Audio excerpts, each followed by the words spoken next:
So, good day everyone. So, continuing from AC Stories discussion on eco-criticism, I will now proceed with the notable works and writings that reinforce eco-criticism, as well as the influences and issues on literature addressed by eco-criticism. So, let's start here. Uh, First one is Silent Spring. So, Silent Spring is a groundbreaking environmental book published in 1962 by Rachel Carson. So, this book discusses the harmful effects of chemicals, pesticides, especially DDT. DDT is organic chlorine made by human. It's an insecticide. So, sa environment, sa harmful effects sa environment, sa animals, and human health. So, Carson explained how these chemicals polluted sa water, sa soil, and even sa ecosystem. So, causing the deaths of birds and other wildlife. So, through scientific research and emotional storytelling, this book opened people's eyes to the danger of environmental discussion caused by the human activities. So, Silent Spring became an important foundation for environmental awareness and inspired uh, many environmental laws and movements. So, yes, kani siya one of the most kanang notable work siya nga nag-reinforce sa uh, eco-criticism kay this book considered one of the most influential environmental texts in modern history because yes, as I've said kanang nag-expose siya sa mga harmful effects of mga chemicals, pesticides, or insecticides sa mga tao or sa nature. So, kani nga book, Rachel Carson gi-explain niya how pesticides were commonly used to kill insects. But, kani nga, but these chemicals also harm plants, yes, and animals, water systems, and even miskan sa tao. So, gi-explain niya nga tungod sa chemicals, daghang birds and wildlife ang nangamatay because their environment became poisoned. So, mao na ang reason why the title is Silent Spring because spring becomes silent without birds singing, according sa iya daw. So, what made this work powerful is that Fraser Carson combined the scientific evidence with emotional and descriptive writing. So because of this, daghang mga readers na nahimong mas aware of environmental issues and started questioning paon sa gitrato sa tawo ang nature. So this work is very important kay in eco-criticism important in eco-criticism because it shows the connection between the humans and environment. So it also proves that literature and writing can influence society's perspective and encourage environmental responsibility. So through the Book of Silent Spring, so people realize nga ang human activities and also the industrial progress can seriously damage the nature if dili properly controlled.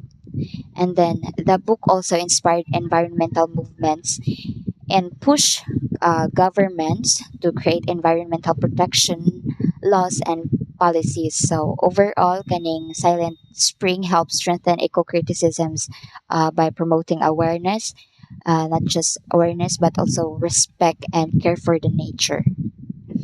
And then next one is the Walden 1854.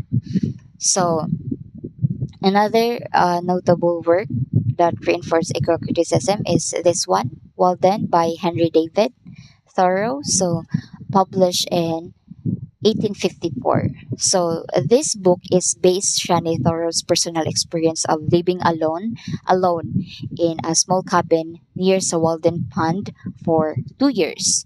So dito siya nagpuyo simply and peacefully while spending most of his time observing nature and reflecting about life.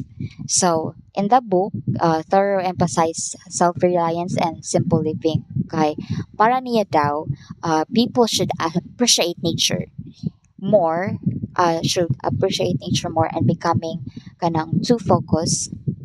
I mean, according to Nathoro, people should appreciate the nature more and avoid daw nga becoming too focused on wealth or di ba kay material things and industrial progress. So he believed daw nga too much industrialization can disconnect humans from environment and from themselves. So Thoreau also criticized materialism because many people became too busy chasing success and position. So according sa Yaha daw, mas meaningful daw ang life kung uh, when people live simply and still focus or di ba kaya, live simply and stay konektado sa nature. So one of the important idea in Walden is that nature is not just background setting in literature. Instead, kanang nature becomes an important of human life, reflection, and spiritual growth. So gishowed dito ni Thoreau nga being too close sa nature can help people feel peaceful, think clearly, and then mas masabtan nila ilahang kaugalingon. So this work is important in eco-criticism because it encourages environmental appreciation and respect for nature. It reminds readers nga human and nature should coexist peacefully instead of kanang exploiting the environment. So overall si Walden gi strengthen niya ang eco-critical ideas by promoting simplicity and environmental awareness, and then also harmony between sa human ug sa nature. And then the next one is the Lorax. So ang Lorax is another important literary work connected sa eco-criticism because although this book was written para sa mga bata, it contains a very full, I mean not very powerful environmental message. So the story focuses on characters called the Lorax who speak for the trees and tries to protect nature from destruction. So sa story, the once Lair cuts the trees to produce kanang product daw para maka-earn og kanang profit. And then, however, because of his greed and overconsumption sa environment, overconsumption sa mga kanalagi sa trees nga nana, so the environments became polluted and destroyed. So moto nangawala ang trees, polluted na ang mga tubig, and then the air, and many animals were forced to leave their homes. So dito, the Wansler represent industries and businesses that prioritize maski prioritize ang kwarta and progress over the environmental protection. So meanwhile, the Lorax symbolizes people who speak up for nature and remind society nga kanang to care for the environment. Dapat pangalagaan jud ang environment. So this work is important in eco-criticism because it teaches environmental awareness and responsibility in simple but meaningful way. So bisan children's story siya, it clearly shows the harmful effects of greed, pollution, and exploitation of natural resources. So one important lesson from the Lorax is that kanang humans should not abuse nature jud for personal gain. So giremind ta dito sa story nga if people continue destroying the environment, future generations may suffer the consequences. So overall kaning Lorax kanang it's also strengthened the eco-critical ideas by simply encouraging the readers nga respetoon, protektahan, and take responsibility for the natural world.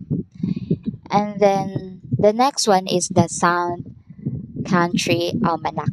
So another notable work related to eco-criticism is this one by Aldo Leopold, so published in 1949. So, kaning nga work is a collection of essay that discusses the relationship between humans and nature. So, one of the main ideas in the book is the concept of land ethic.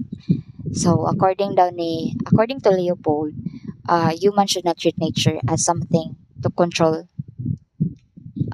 or destroy. Instead, people should respect daw or di kaya care for the environment because humans are also part of the nature. So, dire, gi-emphasize ni Leopold nga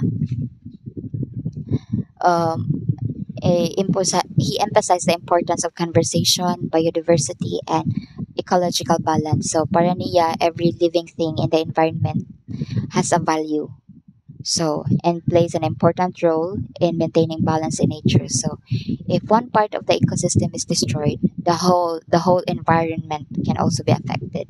So, the book also encourage people to become more responsibly in using natural resources. So, they remind ni Leopold nga humans should protect forests, animals, soils, and water instead of exploiting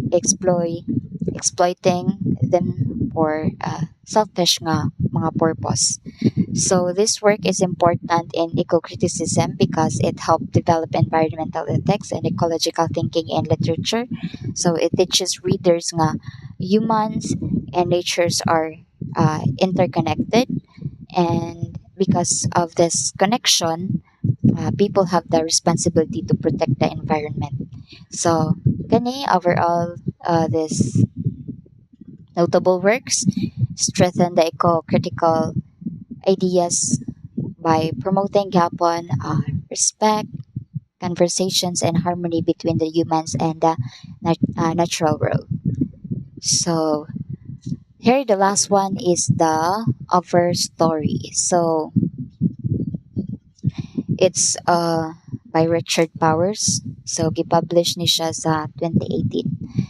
And then, this modern novel, nagtell siya stories of a different characters who lives, uh, whose kanang their lives became connected through trees and forests. So, although they become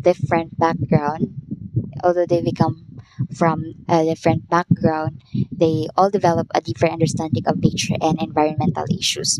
So one of the major themes of the novel is the deforestation and environmental destruction. So the story shows kung paunsa ang human activities such as cutting down forests and exploiting natural resources can seriously damage the environment. So because of this, some characters become environmental activists and fight to protect the forest. So the novel also explores the relationship between humans and natures. So it shows the story that nature is not just a background setting. Instead, trees and forests are presented as kanang living and active forces that affect human life and emotions. So this work is important in eco-criticism kay it raises awareness but about ecological crisis and modern society. So it encourages readers nga to think how human treats the environment and the consequences of destroying kanang nature. So eco critics appreciate the overstory kay kanang it gives the importance to the natural world and reminds people nga humans are deeply connected to nature. So the novel also teaches that protecting nature or environment is not only personal responsibility but also necessary for the future society. So yes, overall, this kanang notable works strengthen the eco-criticals by promoting environmental awareness, mana activisms, and then also respect for the natural world. So now let's proceed to the issues on literature addressed by eco-criticism. So the first issue is the anthropocentric and bicentric binary. So anthropocentric means human-centered thinking. These ideas places human as the most important beings and treats natures as the only resources or tool for human benefit. So, on the other hand, ang biocentric sub, its thinking believes that all living things includes animals, plants, forests, and ecosystems have value and must and also deserve po nila og respeto. So, in literature, eco-critics analyze how stories portray nature. So, they question narrative where kanang humans are always dominant while nature is only shown as the passive background setting or kanang di ba kaya something i-exploit. So, for example, in many stories or movies, di ba, forests are cut down just para to build factories, di ba, kaya cities or business without considering the effects on animals or ecosystems. So, ang focus permi kay human progress, money, and economic gain, while the nature becomes ignored and di ba kaya sacrifice. So, a simple real life example is when companies destroy forests to build mining sites or large buildings. So, humans may benefit economically, pero ang animals mawalaan og habitat and communities experience floods, pollution, or climate problems. So, through eco-criticism, critics challenge this kind of mindset and encourage people to see nature as something valuable. Dili siya kanang resources for human. Although resources siya sa human, pero dapat with kanang ano ba, with limitations. And then the second issue is the environmental justice and intersectionality. So, this issue focuses on how environmental problems often affect poor and marginalized communities more than wealthy people. Siyempre, mas mapektuhan dito mga pobre kaysa sa mga dato-dato. So, here, eco-critics studies how ecological destruction is connected to social issues like racism, poverty, inequality, and colonial history. So, for example, polluted factories. So, kanang toxic waste sites or mining areas are often located near sa poor communities, di ba? So, because these people usually have less power to resist. So, wala sila mabuhat. So, samtang ang wealthy communities mas protected and mas limpyo ilahang kanang environment. So, because of this, environmental problems became not ecological issues but also social justice issues. Diba? Mapil pud ang social justice issues ani, dili lang siya ecological. So, our real life scenarios ani could be communities nga nagpuyo sa uh, near mining, near sa mga minahan, or di ba kaya sa mga industrial areas. So, while ang companies nag-earn of profit, local residents may suffer, 'di ba? Mag-suffer jud sila sa mga polluted water, unhealthy air, and loss of livelihood. So sa uban na cases, like indigenous people are forced jud to leave their ancestral lands tungkod sa development project or resource extraction. So nabi jud mga nahitabo ngayon ana. So, in literature, eco-critics examine stories that show how environmental exploitation and human suffering are connected. So, gi-emphasize nila nga protecting the environment also means protecting the human rights and then the equality also in the communities. So, overall, ang eco-criticism teaches lang us na environmental issues are not only about nature jud. It's also about kanang how humans treat both environment and other people. And then another issues is this one, number 3, the narrative problem of slow violence. So, slow violence refers to environmental destructions that happens gradually or over a long period of time. So, unlike disasters such as earthquakes or explosions that happens initially, slow violence is harder to notice because it affects develop its effects develops slowly. Hinay kayo. So they siya manotice. Example of this includes climate change, pollution, deforestation, and the buildup of toxic chemicals in water, pwede po siya sa soil, or even sa food. So these problems may not seem dangerous immediately, but over time, nagkadugay, they can seriously harm humans. Not just humans also, but animals and the ecosystems. So in literature, this becomes a challenge because uh, stories usually focus on dramatic events or sudden conflict. However, environmental crises often happen quietly and slowly, so making them more difficult to represent in narratives.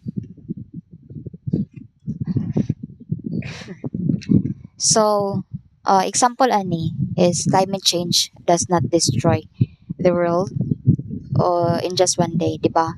Hinahinay siya nga process. Like, magkataas ang temperature, mga wala, ma-disappear ang forest, sea level rises, di ba? Na yung mga yung nana. And the natural disasters became stronger over many years. Nagkadugay, nagkakusog ang mga natural disasters. So, because of the effects are gradual, so many people ignore the problem. Gina-ignore lang nila until it becomes severe na dayon. So, a real life example is polluted rivers caused by factories, di ba? At first, people may not notice the damage, but over time, makita nila ang fish nga mamatay, waters become unsafe na jud, and communities experience health problems. So, mo ni ang example sa slow violence because the destruction happens slowly, hinay-hinay lang, and almost invisible gani. So here, eco-criticism studies how literature can make these hidden environmental problems more visible and understandable sa mga readers. So they believe literature can help society become more aware of long-term ecological crisis before they become uh, irreversible. Like, dili na dayon babalik.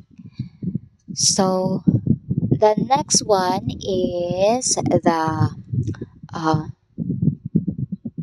geographical displacement and deteri- de- deterio- deteri- deterritorialization. So geographical and geographical displacement and deterritorializations. So kani siya nga issue na focus siya sa emotional, cultural, and also political nga effects nga na-experience by the communities when they are forced to leave their homes because of the environmental destructions or di ba kaya climate change. So, there ang eco-critics nag-analyze siya how losing one's environment can also means losing the culture, not just culture but also the identity, the traditions, and the emotional connections to a place. So, for many people, their lands is not just a location, di ba? It's part of their who they are. So, for example, communities affected sa baha, o di ba kaya mga napuyo sa dapin sa dagat. So, o di ba kaya sa mina, or even deforestations. So, may be forced to relocate. So, mapapugos sila balhin. Tungod ani, people may lose their homes, uh, livelihoods, panginabuhi, traditions, and connections to their ancestral lands. So, ang real life scenario ani is when coastal communities are displaced because of the stronger typhoons and rising sea levels caused by the climate change. So, even if they transfer sa safer areas, many people still experience sadness. Not just sadness, mas stress po sila and loss because they are separated from the place where they grew up. kasanayan nila. So, di ba, kanang mga daw, gibalhin mo na sila kanang mga bukid-bukid where farmers, di ba, maglisod sila kay, ang nakasanayan ko nila is mangisda. Nya kal sila, i-transfer sila sa areas nga, ingon ana, kay lagi safe. Pero, maglisod sila og survive. Although makatunan, pero nadyo'y mga mahitabo nga mas stress, inga na yung ana. So, okay, another example pa jud, indigenous communities, 'di ba?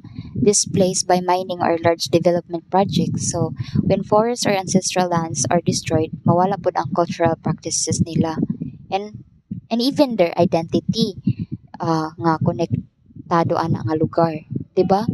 So, in literature, eco-critics examine stories that shows the trauma and struggles caused by environmental displacement. So, gi-highlight nila nga ang environmental destruction does not only damage nature, dili lang siya makadamage sa natures, but also deeply affects humans' emotions and also their other identity and the communities. So overall, these issues shows that eco-criticism is not ganang only about protecting the nature and also understanding how environmental problems affects human and then humans' lives, cultures, and their identity. So now let's proceed to the influences of eco-criticism. Influences of eco-criticisms in literature. On literature. So the first one is the canonical rereading and hermeneutic shifts. So this means that ang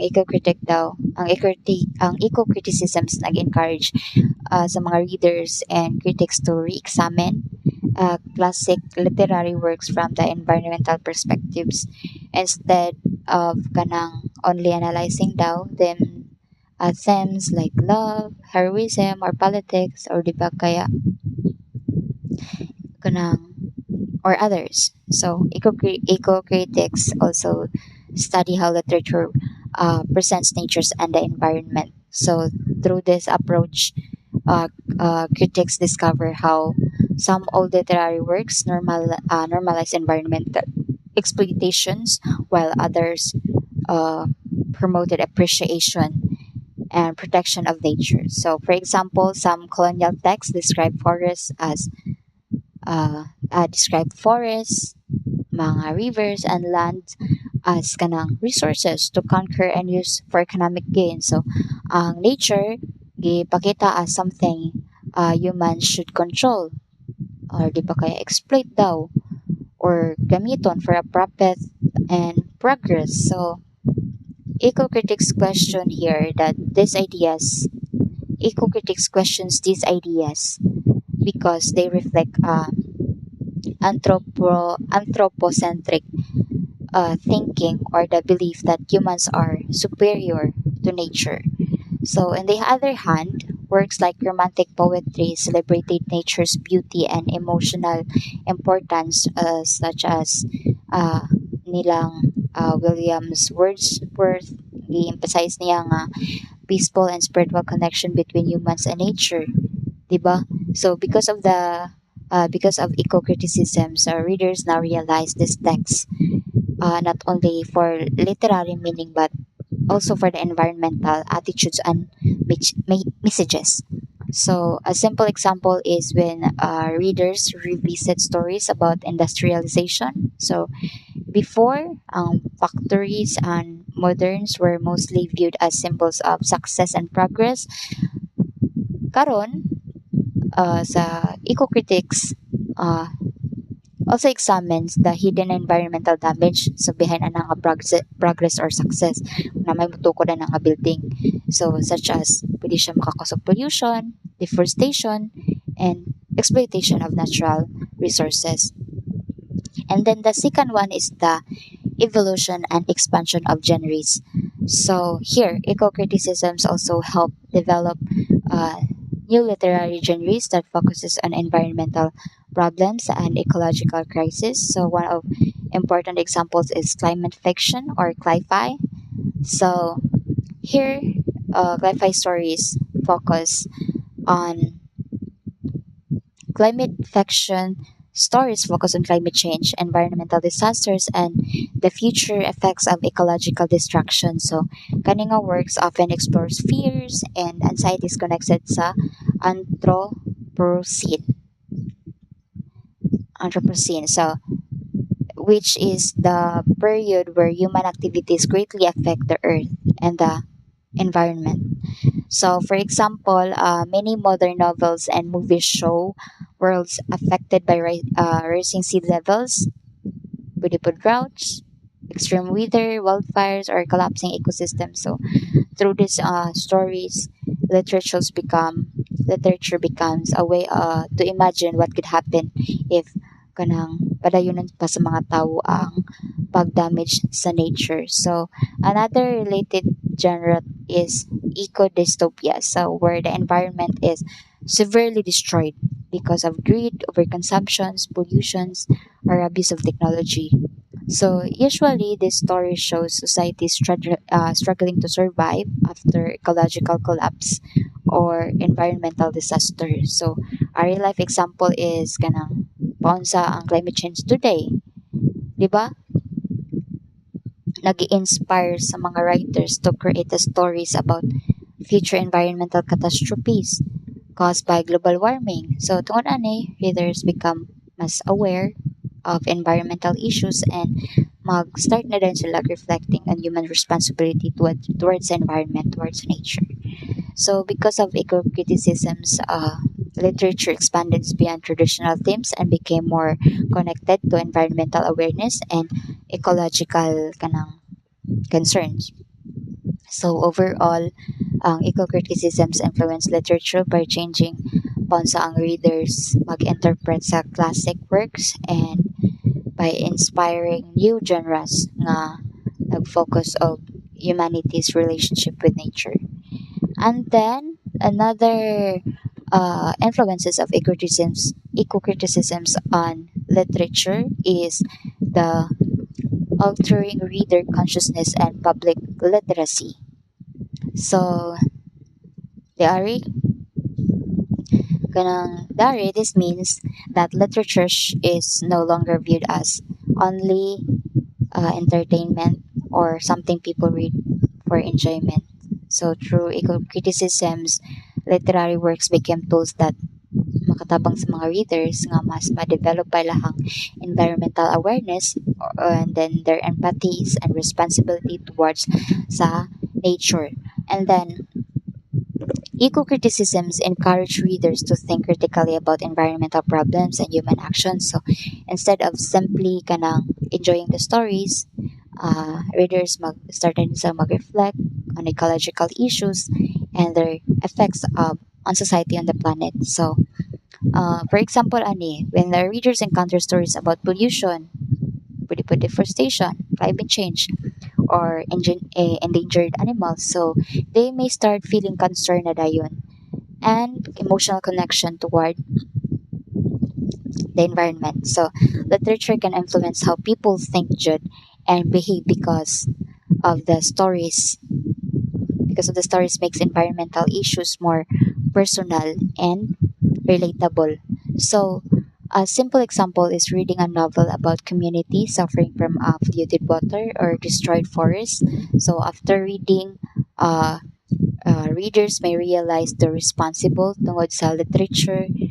People can develop empathy not only for other humans but also sa nature itself. So here, eco-critics believe that literature has the power to educate society and encourage ethical accountability. So this means nga our readers become more aware that humans have a responsibility for environmental consequences of their actions. So, for the last one is the interdisciplinary theoretical expansion. So, the area ang eco-criticisms nag-expand sila sa literary studies. Uh, Eco-criticisms also expanded literary studies by combining environmental analysis with other critical theories and disciplines. So, because of this, many new hybrid fields emerge within literary academia. So, one example is ecofeminism, so which studies the connection between the oppression of women and the exploitation of nature. So, ecofeminists argue that both women and nature are often controlled or abused by patriarchal system. So another example is post-colonial eco-criticism, so which examines how field studies how colonized lands were exploited for resources and how environmental destructions affected local cultures and identities.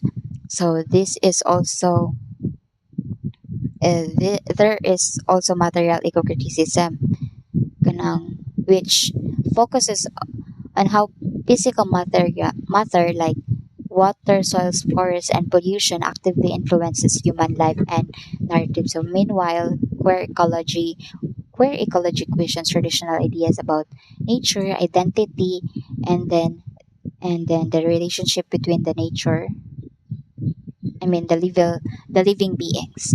So because of this kanang interdisciplinary approaches, literary analysis became more responsive to modern global crises such as climate change, inequality, environmental destructions, and social injustice.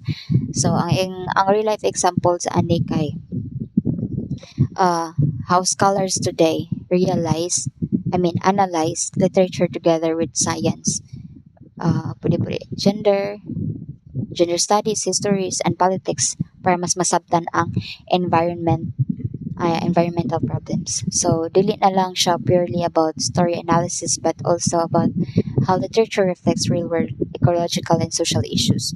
So, overall, ang eco-criticisms nag-expanded siya overall ang eco-criticisms expanded literature by transforming readers into more environmentally aware nga individual, and then by creating also new ways of analyzing text that connect literature to global environmental and social concerns. So that ends my report, and thank you.